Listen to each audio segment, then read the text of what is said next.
অনেকদিন পর আজ গেলাম পাহাড়ের জঙ্গলে বাঁশকুড়োল খুঁজতে। বাঁশকুড়োল খুঁজতে গিয়ে কি হলো, কতটুকু বাঁশকুড়োল পেয়েছি সে সবকিছু দেখাবো আজকে এই ভিডিওতে। সাথে দেখাবো বাঁশকুড়োল কিভাবে কুটেছি, রান্নার জন্য কোন অংশটা নিয়েছি, কোন অংশটা ফেলে দিয়েছি, সে সবকিছু নিয়ে থাকছে আজকের পুরো ভিডিও। হ্যালো সবাইকে, কেমন আছেন সবাই? আবারও একটা গ্রামের ভিডিও নিয়ে চলে আসলাম। বেশ কয়েকদিন ধরে গ্রামে আছি, সেটা আপনারা সবাই জানেন। আর গ্রামে থাকলে না আমার প্রত্যেকটা দিনটা অনেক অনেক ভালো কাটে। পাহাড়ে মেয়ে, পাহাড়ের পরিবেশে নিয়ে বড় হয়েছি বলে কথা। বাড়িতে আসলে আমি ঘরে বসে থাকতে পারি না, আমাকে ওখানে যেতে হবে, এটা খুঁজতে যেতে হবে, এটা খেতে হবে, এরকমটা দিন চলে যায় আমার। এই যে আজকে মাকে নিয়ে হুট করে চলে যাচ্ছি বাঁশকুড়োল খুঁজতে। গত একটা আমার গ্রামের ভিডিও আপনারা সবাই অনেক অনেক বেশি পছন্দ করেছেন, সেখানে আমি অনেক অনেক কমেন্ট পেয়েছি। সব থেকে বেশি কমেন্ট পেয়েছি আমি বাঁশকুড়োল নিয়ে। সবাই জানতে চেয়েছিল বাঁশকুড়োল সম্পর্কে বা বাঁশকুড়োল রেসিপি দেখতে চেয়েছিল। আমার ভালোবাসার মানুষগুলো এই ছোট্ট একটা আবদার আমি কিভাবে না রাখি বলেন। তাই তো সকাল হতে মাকে নিয়ে চলে আসছি বাঁশকুড়োল খুঁজতে।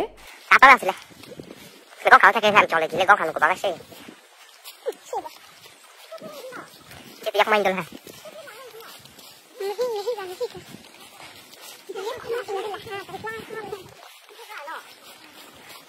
Mang của làm ra đi đây.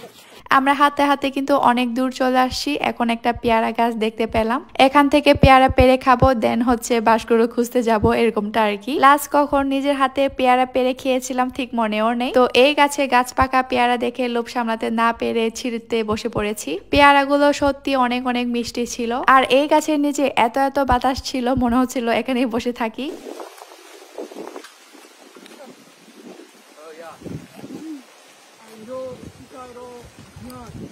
পেয়ারা খেতে খেতে আমরা কিন্তু প্রায় অর্ধেকে হেঁটে চলে আসছি। ওই যে দেখা যাচ্ছে বাঁশের বাগান, যেখানে এখন আমরা যাব।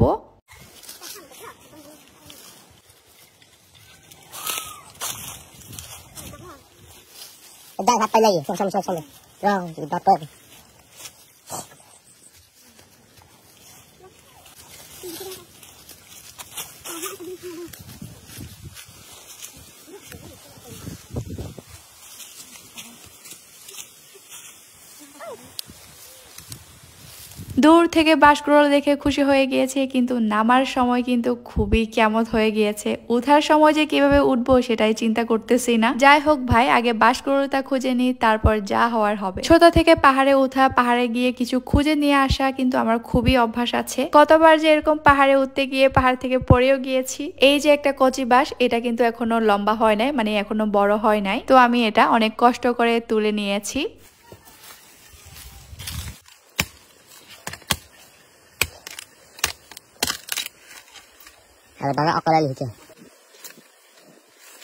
এরকম পরপর আমি কয়েকটা বাঁশকুড়োল খুঁজে খুঁজে তুলেও নিয়েছি। শেষে এই বাঁশকুড়োলটা তুলতে গিয়ে পুরো বাঁশকুড়োলটা নষ্ট করে ফেলেছি।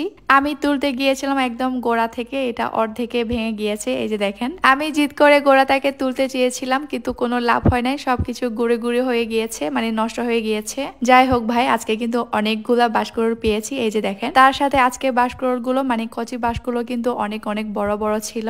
মায়ের বাঁশকুড়োল কুতা দেখে কি সহজ না লাগতেছিল, আর নিজের কুততে গেলে হচ্ছে কি বেহাল অবস্থা। যাক, মায়ের মতো তো আর হতে পারবো না, কিন্তু যা পেরেছি, মানে যে মায়ের কাছ থেকে যা শিখতে পেরেছি, সেটা আমার জীবনে অনেক বড় কিছু। পাহাড় থেকে বাঁশকুড়োল তো খুঁজে নিয়ে আসলাম, এখন হচ্ছে কি বাঁশকুড়োল গুলো কুততে হবে। তো আমি একটা ঝিরিতে চলে আসলাম। বলতে হয় আজকে মনের মতো বাঁশকুড়োল পেয়েছি, মানে কচি বাঁশ পেয়েছি একদম বড় বড় থেকে। সচরাচর এরকম বড় বড় কচি বাঁশ পাওয়াই যায় না। সবগুলো বাঁশকুড়োল আমি পরপর করে এভাবে খোসা ছাড়িয়ে নিয়েছি, এরপর হচ্ছে ছেঁকে পরিষ্কার করে নিলাম।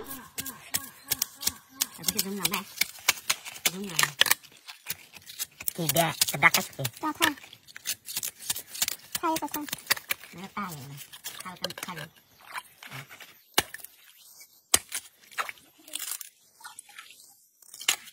Đó thì vậy. Dạ sẽ bầm thế nào? Hả? Bầm thế nào? Không cứ không là phải. Ini kata apa? Bom pakai di sana. Hah? Bom pakai di sana.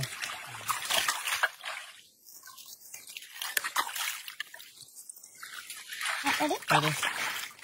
এই যে বাঁশকুড়ুলগুলোকে খোসা ছাড়ানোর পরে ভিতরে যে কচি অংশ থাকে ওগুলাই আমরা নিয়ে থাকি। এই বাঁশকুড়ুল আমাদের আদিবাসী সম্প্রদায়ে খুবই পছন্দ এবং খুবই জনপ্রিয় একটি খাবার। আমাদের সম্প্রদায়ের মানুষরা এই বাঁশকুড়ুল পছন্দ করে না এমন হয়তো খুবই কম মানুষ আছে। আচ্ছা বলেন তো আপনাদের মধ্যে কারা কারা বাঁশকুড়ুল খেয়েছেন বা বাঁশকুড়ুল খেতে কেমন লেগেছে আপনাদের, প্লিজ কমেন্ট করে জানান। আর রান্নার রেসিপিটা আমি সময় করে কোনো একদিন শেয়ার করে নিব। তো আজ ভিডিওটা এই পর্যন্ত, সবাই ভালো থাকবেন, দেখা হবে পরে কোনো ভিডিওতে, সবাইকে টাটা।